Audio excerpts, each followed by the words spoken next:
আসসালামু আলাইকুম। সবাইকে স্বাগত জানাচ্ছি আমার দেশ মর্নিং নিউজে। সঙ্গে আছি আমি মাহবুবুর রহমান ইমন। শুরুতেই সংবাদ শিরোনাম। ইরানে হামলা চালাতে প্রস্তুত মার্কিন ও ইসরায়েলি বাহিনী। ঈদের আগেই ফের হামলা হতে পারে ইরানে। যুদ্ধে ফেরার হুঁশিয়ারি ইরানের। যুক্তরাষ্ট্র ইরান আলোচনা পুনরায় সচল করতে তেহরানে পাকিস্তানের স্বরাষ্ট্রমন্ত্রী। চুক্তি না হলে ইরানের জন্য খুব খারাপ সময় অপেক্ষা করছে, কঠোর হুঁশিয়ারি ট্রাম্পের। যৌন হেনস্থার অভিযোগে ভারতের স্বরাষ্ট্র প্রতিমন্ত্রী ছেলে গ্রেপ্তার। শুনছিলেন সংবাদ শিরোনাম, এবার বিস্তারিত। চীন সফর শেষ করে দেশে ফিরেছেন যুক্তরাষ্ট্রের প্রেসিডেন্ট ডোনাল্ড ট্রাম্প। এই সফরে ইরান যুদ্ধ নিয়ে বড় কোনো সফলতা আসেনি, সিএনএন জানিয়েছে। এরই মধ্যে মার্কিন সংবাদ মাধ্যম নিউ ইয়র্ক টাইমস জানিয়েছে ইরানে বড় ধরনের হামলার প্রস্তুতি নেওয়া হচ্ছে। এজন্য যুক্তরাষ্ট্র ও ইসরায়েলের বাহিনী সম্পূর্ণ প্রস্তুত।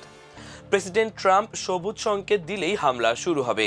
তবে ট্রাম্প হামলার আগে হিসাব কষছেন, কারণ ইরান যুদ্ধের প্রভাব কেবল সামরিক বাহিনীতে নয়, অর্থনীতিতেও পড়েছে। এর আঘাত বহন করতে হচ্ছে সাধারণ মার্কিনীদের। অন্যদিকে ইরানও বিধ্বংসী প্রত্যাঘাতের হুঁশিয়ারি দিয়েছে। যুক্তরাষ্ট্রের অর্থনীতিতে ধস নামানোর হুঁশিয়ারি দিয়েছে। সূত্রের বরাত দিয়ে নিউ ইয়র্ক টাইমস জানিয়েছে, সব রকম সম্ভাবনার জন্যই পৃথক পরিকল্পনা করে রেখেছেন প্রেসিডেন্ট ট্রাম্পের সহযোগীরা। কিভাবে সেই হামলা হতে পারে, আগের চেয়ে হামলার ধরনে কোনো পরিবর্তন করা হবে কিনা তাও আলোচনায় রয়েছে। আমেরিকা ও ইরানের মধ্যে সমঝোতার চেষ্টা করে চলেছে পাকিস্তান সহ একাধিক দেশ। তাদের প্রতিনিধিরা হোয়াইট হাউসের সঙ্গে নিয়মিত যোগাযোগ রাখছেন। ইরানকে হরমুজ প্রণালী খোলার জন্য রাজি করানোর চেষ্টা চলছে। যদি তা সম্ভব হয় তবে ট্রাম্প সেটাকে নিজের জয় বলে প্রচার করতে পারবেন। ইরানে লাখ লাখ ডলার খরচ করার এই যুদ্ধ অনেক আমেরিকান ভোটারই ভালো চোখে দেখছেন না। তাই তাদের সামনে যুদ্ধের কোনো না কোনো সাফল্য তুলে ধরতে চান ট্রাম্প। তার নীতি যে ব্যর্থ হয়নি তা প্রমাণ করার চেষ্টা করছেন প্রেসিডেন্ট ট্রাম্প।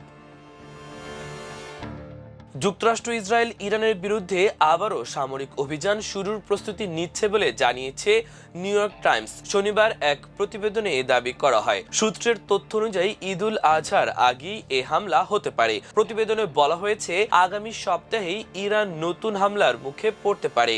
মার্কিন প্রেসিডেন্ট ডোনাল্ড ট্রাম্পের উপদেষ্টারা সম্ভাব্য নতুন হামলার পরিকল্পনা প্রস্তুত করেছেন, যদিও এখনও চূড়ান্ত সিদ্ধান্ত নেননি ট্রাম্প। সূত্রের বরাতে প্রতিবেদনে বলা হয়, ট্রাম্পের বিবেচনায় থাকা বিকল্পগুলোর মধ্যে রয়েছে ইরানে আরো ব্যাপক বোমা হামলা চালানো এবং বিশেষ বাহিনী দিয়ে স্থল অভিযান পরিচালনা করে পারমাণবিক স্থাপনা থেকে সমৃদ্ধ ইউরেনিয়াম সরিয়ে নেওয়া। এর আগে মার্কিন সংবাদ মাধ্যম এনবিসি নিউজ জানায়, যুদ্ধবিরতি ভেঙে গেলে সম্ভাব্য নতুন অভিযানের নাম অপারেশন স্লেজহ্যামার রাখার বিষয়টি বিবেচনা করছে পেন্টাগন। প্রতিবেদন অনুযায়ী এবারের হামলা 28 ফেব্রুয়ারি শুরু হওয়া অপারেশন এপিক ফিউরির চেয়ে কয়েক গুণ বেশি ভয়াবহ হবে।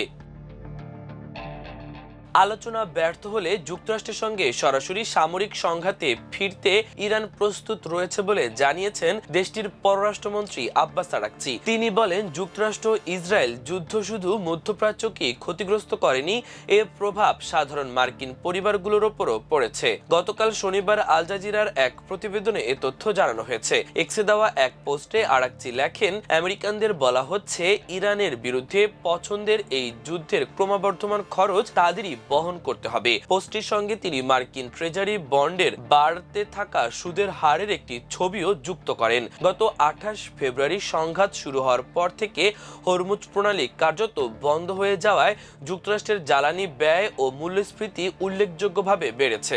বিশ্বের মোট তেল ও গ্যাস পরিবহনের প্রায় 1/5 সাধারণত এই প্রণালী দিয়েই হয়ে থাকে। আরাকচি বলেন, জ্বালানির দাম বৃদ্ধি ও শেয়ার বাজারের বুদবুদ বাদ দিলেও আসল চাপ শুরু হবে তখন, যখন মার্কিন ঋণ ও গৃহঋণের সুদের হার বাড়তে থাকবে। গাড়ির ঋণ খেলাপির হার ইতোমধ্যেই গত 30 বছরের মধ্যে সর্বোচ্চ পর্যায়ে পৌঁছেছে। তিনি আরো বলেন, যতদিন যুদ্ধের হুমকি থাকবে ততদিন যুক্তরাষ্ট্রের মূল্যস্ফীতিও বাড়তেই থাকবে। এই চাপ শেষ পর্যন্ত ঋণের সুদ বৃদ্ধি এবং সম্ভাব্য মন্দার দিকে নিয়ে যেতে পারে। যুক্তরাষ্ট্র ও ইরানের মধ্যে থমকে যাওয়া শান্তি আলোচনা পুনরায় সচল করতে ইরানের রাজধানী তেহরানে পৌঁছেছেন পাকিস্তানের স্বরাষ্ট্রমন্ত্রী মহসিন নাকভি।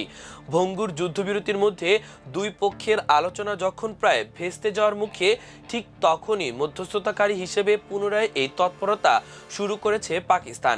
গতকাল শনিবার ইরানি গণমাধ্যমগুলোর বরাত দিয়ে এই তথ্য জানিয়েছে বার্তা সংস্থা এএফপি।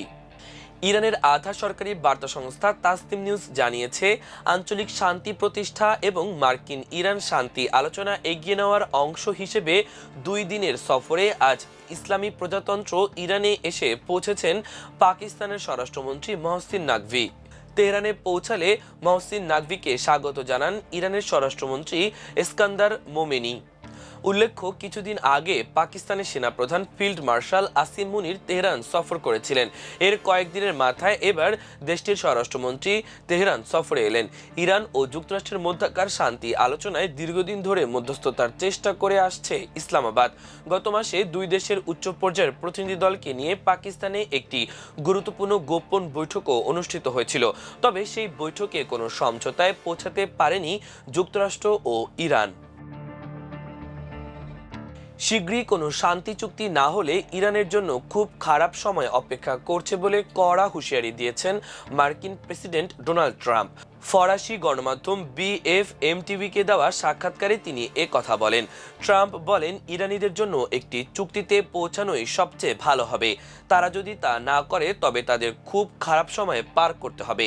চুক্তিতে পৌঁছানোর ক্ষেত্রে ওয়াশিংটনের পাশাপাশি ইরানেও নিজস্ব স্বার্থ রয়েছে। এদিকে ট্রাম্প প্রশাসনের কাছ থেকে নতুন করে আলোচনার বার্তা পাওয়ার কথা নিশ্চিত করলেও ওয়াশিংটনের উদ্দেশ্য নিয়ে গভীর অবিশ্বাস প্রকাশ করেছে তেহরান। দুদেশের এমন মনস্তাত্ত্বিক লড়াইয়ের মাঝেই অচলাবস্থা ভাঙতে ট্রাম্প ফের বড় ধরনের সামরিক অভিযানের সিদ্ধান্ত নিতে পারেন বলে আশঙ্কা করছে মার্কিন সংবাদ মাধ্যমগুলো, যার প্রস্তুতি ইতোমধ্যে নিয়ে রেখেছেন তার শীর্ষ উপদেষ্টারা।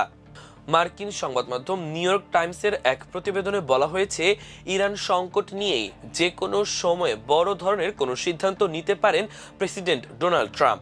চলমান অচলাবস্থা ভাঙতে তিনি আরও বড় পরিসরে বোমা হামলার সিদ্ধান্ত নিতে পারেন।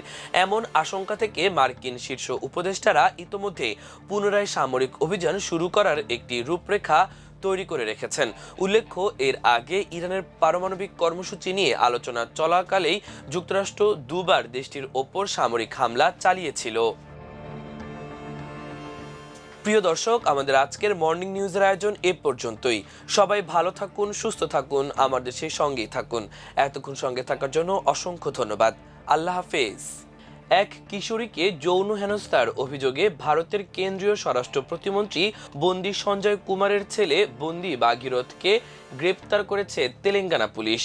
গতকাল শনিবার স্বরাষ্ট্র প্রতিমন্ত্রী বন্দি সঞ্জয় কুমার জানান, 17 বছর বয়সী এক কিশোরীকে যৌন হেনস্থার অভিযোগে দায়ের করা মামলায় তিনি নিজেই ছেলেকে পুলিশের কাছে সোপর্দ করেছেন। 25 বছর বয়সী বন্দি ভাগীরথের বিরুদ্ধে ভারতের শিশু যৌন অপরাধ সুরক্ষা আইন এবং ভারতীয় ন্যায় সহিংসতার সংশ্লিষ্ট ধারায় মামলা করা হয়েছে।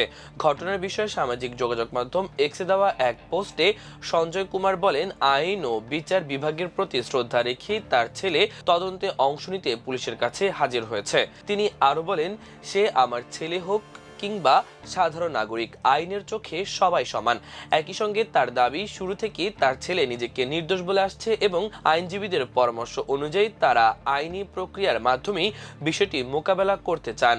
সঞ্জয় কুমার জানান, আদালতের কার্যক্রম চলমান থাকলেও তদন্তে সহযোগিতা করার ক্ষেত্রে তাদের পক্ষ থেকে কোনো দ্বিধা রাখা হয়নি।